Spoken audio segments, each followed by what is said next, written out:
Hey, good day to you. This is Bill and Wyatt with another Asset Protection Group Finance in 5. 5 minutes of timely information that affects you and help keeps you aware of current world events. So as we all know with what's going on over in the Middle East, there's a lot of conflict over there, but it's also affecting us back home. And unfortunately, with those kinds of things occurring, it tends to get people to act emotional, whether it's being emotional filling up at the gas pump or starting to see things increase in price or just the uncertainty that's in the air. Where we see that most emotional tendencies take place is when it comes to investing. So, who's quoted most often when it comes to investing? Our friend Warren Buffett. Most people don't know he actually started investing when he was 10 years old. Me, he probably should have been out playing with kids, but that is what he's done and what he's known. And the interesting thing is this, he says the one thing if you want to be a better investor is take the emotion out of it. Well, it's kind of like if you've got somebody that is a family member that's one of the world's best surgeons, one of the things that they agree is they will never do surgery on family members because it's hard for them to separate the emotion. Now, the biggest thing that people talk about, that emotion, taking it out of investing, that's a lot easier said than done. Especially when it's your own accounts, it's your own life savings, your nest egg that you've put away for yourself. When we're talking about emotion, taking it out of it, it's easier said than done. But the biggest really points to look at when we talk about taking that emotion out is 2008 and COVID. And just to go back to that point in time, the most recent one, COVID, when that was taking place, we thought the world was ending. We thought the world was ending, we didn't know what was going to happen, and things started tanking. As you can even see right here, according to the stock market, COVID lasted about 30 days.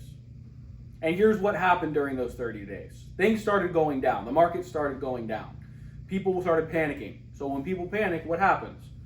They get out of the market. They're like, you know what, I don't want to be in this anymore. But remember, that only lasted 30 days. So when those people didn't want to ride the wave, as sometimes people call it, here's what really happened. They missed out on all that growth that followed. Because you can see how steep that chart went up. You know, it's I consider graphs like this to be kind of like talking about the turbulence when sometimes you're flying. If you've ever flown somewhere on vacation, you want to get to that destination.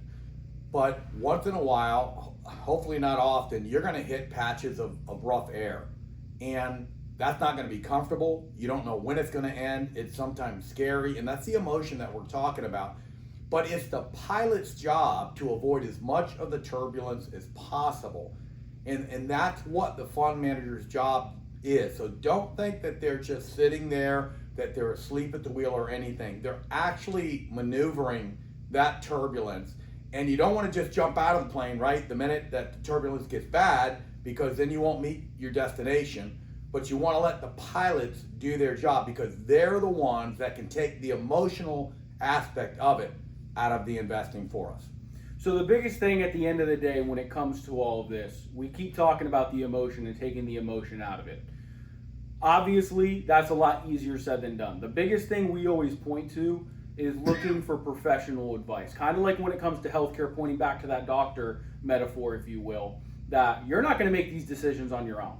Usually you're going to ask for a second set of eyes, second set of ears to consider and look at these things for you. And with whatever decision you're going to be making, try to hold your horses a little bit, if you will. Ask for some advice, ask for some guidance on some of the changes to be made, if there should be any.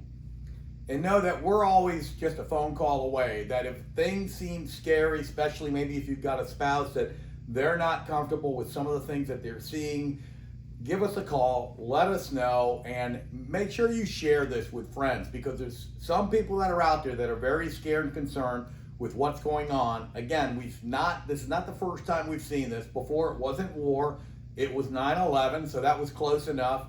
2007, it wasn't war, it was all the mortgages all of a sudden falling apart. And then, as Wyatt just pointed out, it wasn't bad war, but it was COVID. So these things are always going to occur. And again, think of it just as turbulence on a plane ride.